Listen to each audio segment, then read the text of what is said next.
Hey Kevin, are you actually sitting down? Amazing, isn't it? Every now and again I get a chance. Question I've gotten here past couple of weeks. It's come in 2 or 3 times. What are you doing with the anvil? You're an artist, you're not a blacksmith. So this is an old Pine Bluff Forge anvil. It's a blacksmith anvil, very good. This is for shaping horseshoes. It has these 3 little holes in it. These are called hardie holes. And what I've found is I use the heck out of these 2 holes. Why? For shaping. So it's just a little piece of 16 gauge, relatively flat, but what I've found is for shaping, you pound where the anvil isn't. You pound right over the top of that hole, and you can start a dish, you can start a bowl, you can make a curve, you can make a shape. Here, let me show you.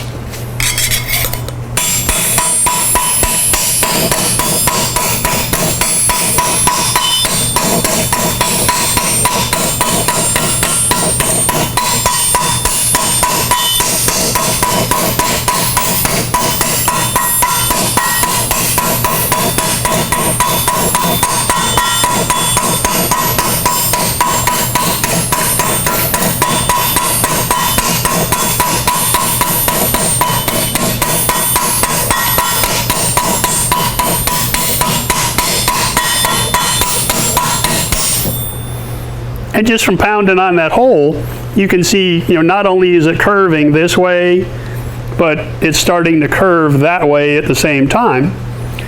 There's a lot of shaping that you can do here. When you want to pound something out of round, you want to pound something in the round, get a bowl going, get a dish, get a dimple, flattening things back out again. That's what the bigger flat part of the anvil is for. And speaking of flattening, another little trick for you. That flat part of the metal, that flat piece of the 16 gauge sitting right there on the anvil. You hear the ring?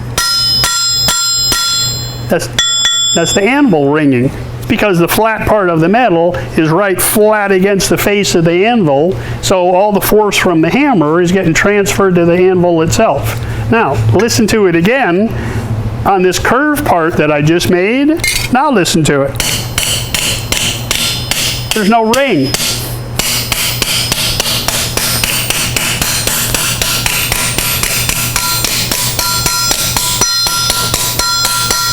Now all of a sudden the ring is back.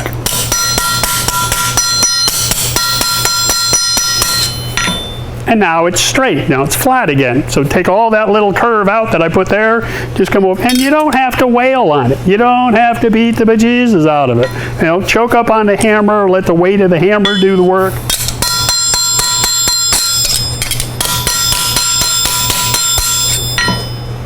How thick of metal can you use on that? How big is your arm? How big is your hammer? I have shaped like this, like I did here. I have shaped like that with 1/8" plate. I have shaped over the square hole with 1/4" plate. My arm just about fell off by the time I got done with that, because you're swinging a good hammer. The thicker the metal, the bigger the hammer, the more force you need behind it to get your work done. Normally, if I go over 1/8 inch, I'll heat it up. I'll throw it in the forge if I can, or I'll get the rosebud out and I'll heat it up that way, and then come over and you can very gently just sit here and tap it and work it and shape it and do what you want with it. It's great for more complex shapes. Things that I can't do in the air shaper, things that I can't do with the English wheel, I can do over here. Just backstep just a little, those hardie holes. What the heck is a hardie? This is a hardie. This is one of them at least. This one is actually for the anvil that's outside, out by where I normally run the coal forge. But just that different radius, there's all different shapes right there that you can work against. It goes down inside the hole outside on that anvil, and then you shape against it. You're taking red hot metal out of your forge and working it any way you want. Same thing with the horn on the anvil. Pretty much the same job as like this hardie is. It's for shaping. You've got a flat surface, it gets more rounded. You've got a nice round surface on both sides. You've got that rather sharp little point up there, and just watch where you're going when you back up. Boy, that's exciting in the morning, and you can do a lot of work against it.